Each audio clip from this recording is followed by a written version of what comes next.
picture? Skating. The boy is skating. Okay. What is the girl doing? Watering. The girl is watering the plants. What is the boy doing in third picture? Singing. The boy is singing. What is the girl doing in fourth picture? The girl is Reading. So the first one skating. The next one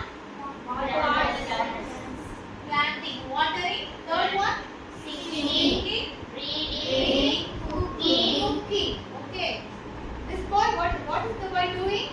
Photo. Taking photograph. Fishing. Okay, good. This one? Skating. This one? Drawing. And playing music instrument.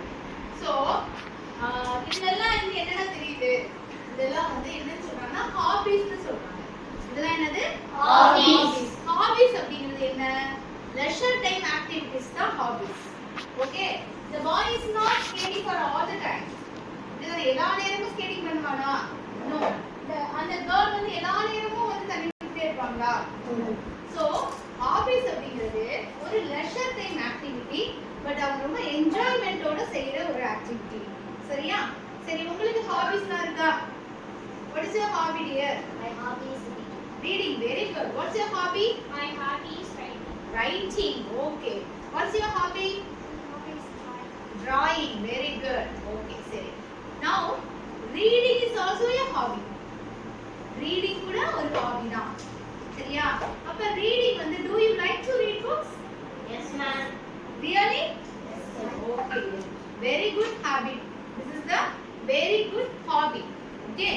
So, now we are going to see a poem, My Hobby. Okay? பார்க்கலாமா? இப்போ நம்ம My Hobby reading அப்படிங்கிற poem பார்க்க போறோம். சரியா? I read the poem. Listen.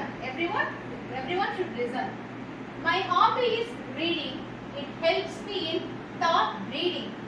It takes me to places near and far. It keeps me rational doors ajar. It teaches me to cackle and cry without wings. It lets me fly.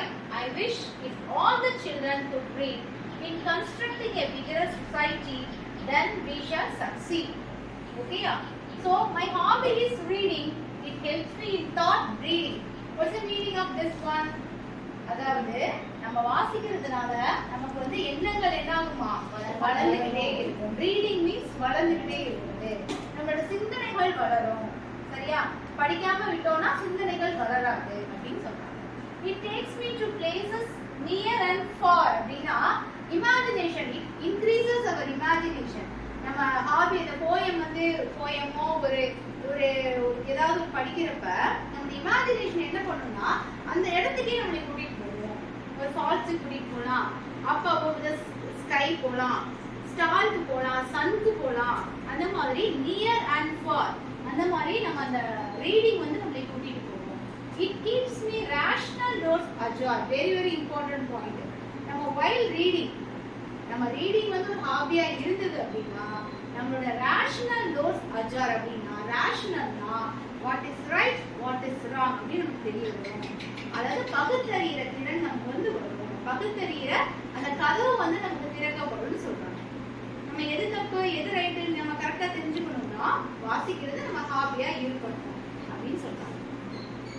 It teaches me to cackle and cry without wings. It lets me fly. அதாவது cackle and cry அப்படிங்கிற word ரொம்ப நல்ல word. Informal laws. cackle and cry அப்படின்னா அதே நம்ம read பண்றப்ப அந்த ரைட்டரோட போயட்டோட அந்த இமேஜினேஷன் அந்த எமோஷன்ஸ்குள்ளேயே நம்ம போகணும். அப்ப நம்ம அவங்க சிரிக்கிற மாதிரியே ஒரு வெகுளித்தனமான ஒரு சிரிப்பு இருக்கும். நம்ம அதே மாதிரி நம்மளோட எமோஷன்ஸ் அப்படிதான் இருக்கும் அப்படின்னு சொல்றாங்க. Without wings it let's me fly. நம்ம என்னது சிறகுகளே இல்லாம என்ன செய்யலாம்?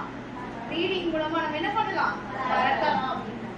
I wish if all the children could read in constructing a vigorous society அப்படின்னா அதாவது இந்த போயிட்டே விரும்புறாராம் எல்லா குழந்தைகளும் இந்த சொசைட்டில படிச்சா ஒரு vigorous society நம்ம உருவாக்கலாம்.